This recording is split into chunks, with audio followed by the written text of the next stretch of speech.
بسم اللہ الرحمن الرحیم۔ السلام علیکم۔ آپ دیکھ رہے ہیں یوٹیوب چینل عام سی باتیں۔ تحریک لبیک پاکستان نے اپنے لانگ مارچ کی تاریخ کیوں تبدیل کی؟ علامہ سعد حسین رضوی نے بڑی وجہ بتا دی۔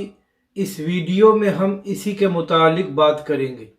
ناظرین کرام، تقریباً ایک ہفتہ پہلے تحریک لبیک کے سربراہ علامہ سعد حسین رضوی نے خطاب کرتے ہوئے کہا تھا کہ تحریک لبیک پاکستان مہنگائی کے خلاف 11 مئی سے لاہور سے اپنے لانگ مارچ کا آغاز کرے گی۔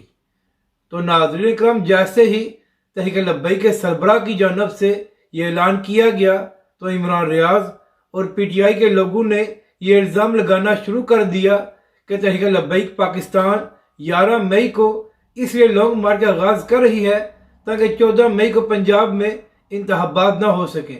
یعنی کہ ناظرین کرام، ان لوگوں نے تحریک لبیک کے خلاف یہ پروپیگنڈا شروع کر دیا کہ تحریک لبیک پاکستان کو انتخابات روکنے کے لیے لانچ کیا گیا ہے۔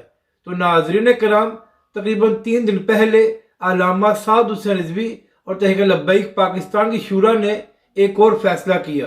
ناظرین کرام، علامہ سعد حسین رضوی نے پریس کانفرنس کرتے ہوئے بتایا کہ اب تحریک لبیک پاکستان کا لانگ مارچ 11 مئی کے بجائے 22 مئی کو شروع ہوگا، اور اب تحریک لبیک پاکستان اپنے لانگ مارچ کا آغاز لاہور کی بجائے کراچی سے کرے گی۔ یعنی کہ ناظرین کرام، تحریک لبیک پاکستان نے اپنے لانگ مارچ کی تاریخ تبدیل کر دی، تو اب عمران خان صاحب اور پی ٹی آئی پنجاب میں آرام سے انتخابات کرا سکتے ہیں۔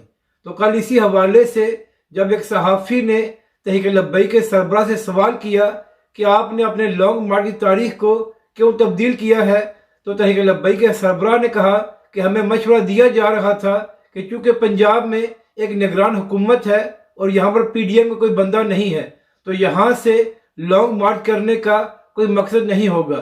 تو اس لیے ہمارے سامنے 2 آپشن تھے کہ یا تو ہم صرف اسلام آباد سے اپنے لانگ مارچ کا آغاز کریں، یا پھر سندھ سے اپنے لانگ مارچ کا آغاز کریں جہاں پر پیپلز پارٹی کی حکومت ہے جو وفاقی حکومت کا حصہ ہے۔ تو اس کے بعد ہماری شورا نے فیصلہ کیا کہ لاہور کی بجائے ہم کراچی سے لانگ مارچ کا آغاز کریں گے جو اسلام آباد میں آ کر ختم ہوگی۔ یعنی کہ ناظرین کرام، تحریک لبیک پاکستان نے اپنے لانگ مارچ کی تاریخ کو اس لیے تبدیل کیا کیونکہ لاہور سے لانگ مارچ کے آغاز کا مقصد نہیں تھا کہ یہاں پر ایک نگران حکومت ہے، تو اس لیے تحریک لبیک پاکستان نے وہاں سے لانگ مارچ کا آغاز کرنے کا اعلان کیا ہے جہاں پر پی ڈی ایم کی اتحادی کی حکومت ہے۔ تو ناظرین کرام، تحریک لبیک پاکستان نے تو اپنے لانگ مارچ کی تاریخ تبدیل کر دی ہے، تو عمران خان صاحب اور پی ٹی آئی، اب آپ لوگ آرام سے انتخابات کرا لیں۔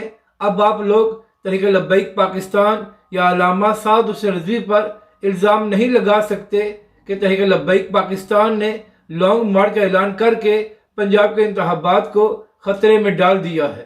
اپنی رائے کا ضرور اظہار کریں کہ آپ کو یہ ویڈیو کیسی لگی، اور ہمارے اس چینل کو بھی سبسکرائب کریں۔